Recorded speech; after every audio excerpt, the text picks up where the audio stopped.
Sorry guys, having a few issues here. Are you ready for some trivia?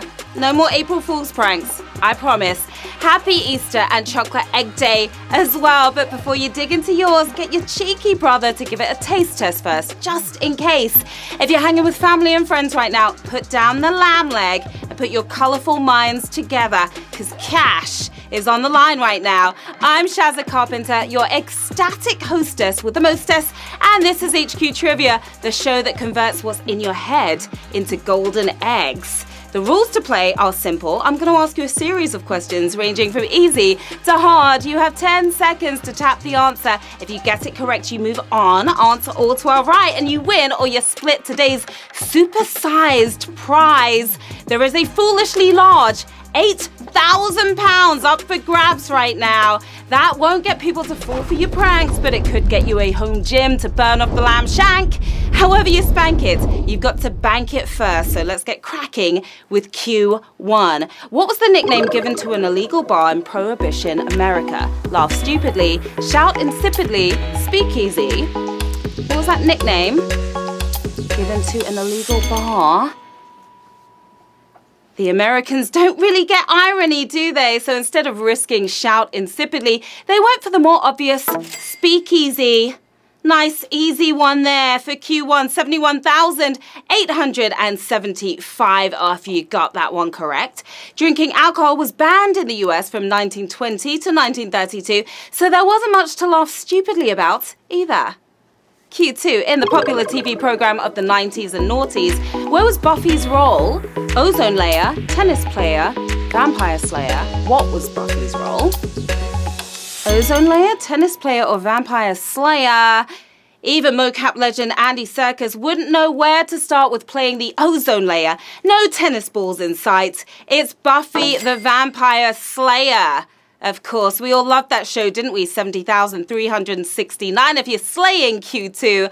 Played by Sarah Michelle Gellar, Buffy defeated various agents of darkness, all while studying hard at Sunnyvale High, like a good student.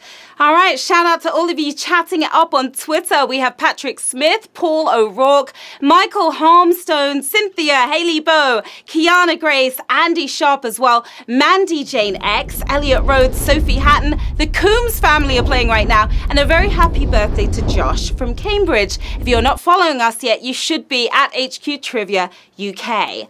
All right, moving on to Q3. A version of the song Love Is All Around does not feature in which of these Richard Curtis movies? Notting Hill, Four Weddings, Love Actually. Love Is All Around. We all know this song. We've heard it too many times. It's his fault the wet, wet, wet version got stuck in our head, so it's only fair it got stuck in his head too. Love was off somewhere else. In Notting Hill, though. Notting Hill, your winning answer here. 28,474 if you got that one correct. Nice work there. You're feeling it in your fingers and your toes. Curtis resisted using the song in Notting Hill, but couldn't help himself when it came to Love Actually. That's right. Q4. The 100 folds in the chef's hat supposedly represent 100 ways to cook what? Potatoes, eggs, fish. 100 ways to cook which of these delicious items? They folded the truth a bit on this one, but there are many ways to cook them. Not the Easter egg variety. This time it's eggs. Eggs is your answer, 17,042 of you breaking the shell here on Q4. We all have our favorite method, scrambled, poached, fried, or my personal fave, made by somebody else. Q5, the 1950s Flashmatic was an early version of what? Hard drive, photo booth, TV remote. An early version of what? That Flashmatic back in the 50s. It changed the world in a flash, and that was just the one on the screen. Big and bulky, but wire-free. It's TV remote. That's what it was. And savage question right here on Q5. Savagery right here. Just 2,512 of you still in control of this game. There were wired devices too, but only the Flashmatic gave you that authentic turn the whole room upside down to find the thing experience. Wow, what a savage one right there. Q6, the eye of a blue whale is roughly the same size as which of the following? Golf ball, human head, grapefruit. The eye of a blue whale. Have you ever come eye to eye with a blue whale?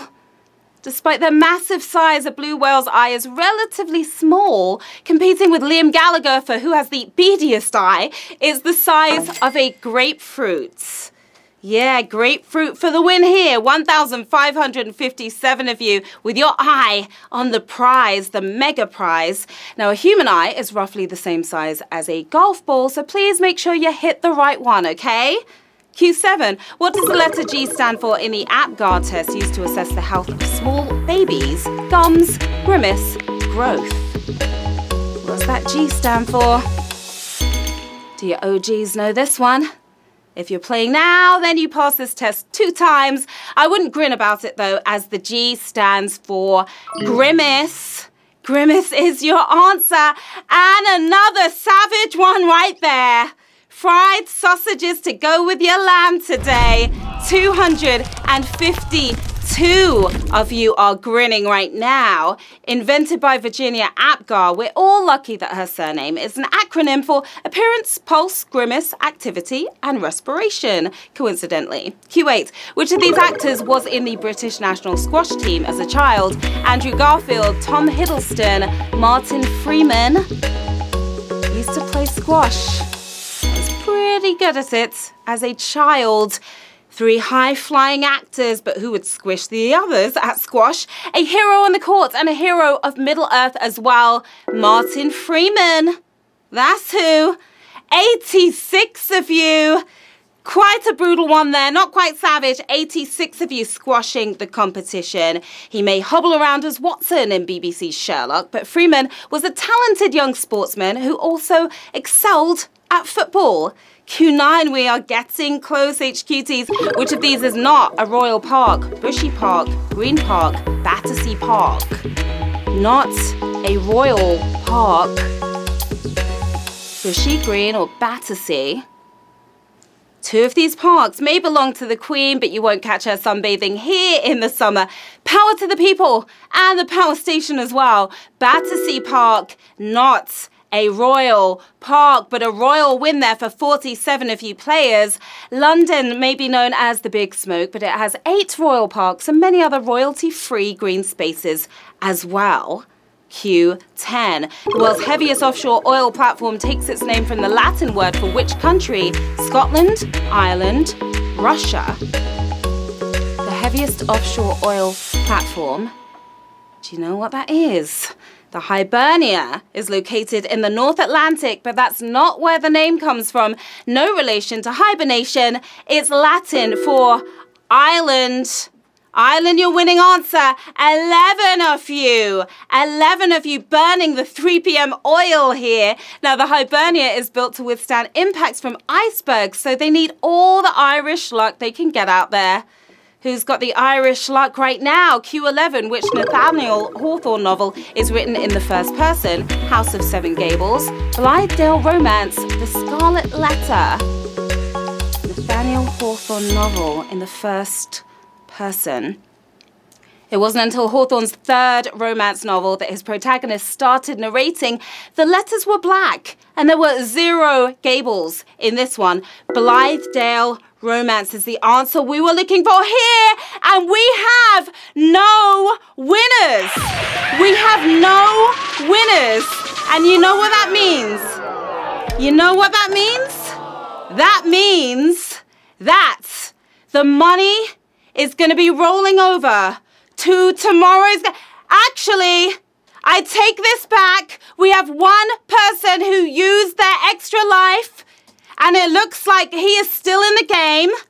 Stephen's trivia is still in the game. £8,000 up for grabs. I believe you have to answer 2 more questions, though. Stephen's trivia is a wild ride right now. I believe you have to answer 2 more questions to take home that cash. I'm going to have that answer for you any second. Okay, you do have to answer 2 more questions. That was question 10. Oh, it's all riding on Stephen's trivia right now. And we have that next question. I believe it's Q11 that's going to be coming up for you. All the pressure on Stephen's trivia right now. Wish him luck.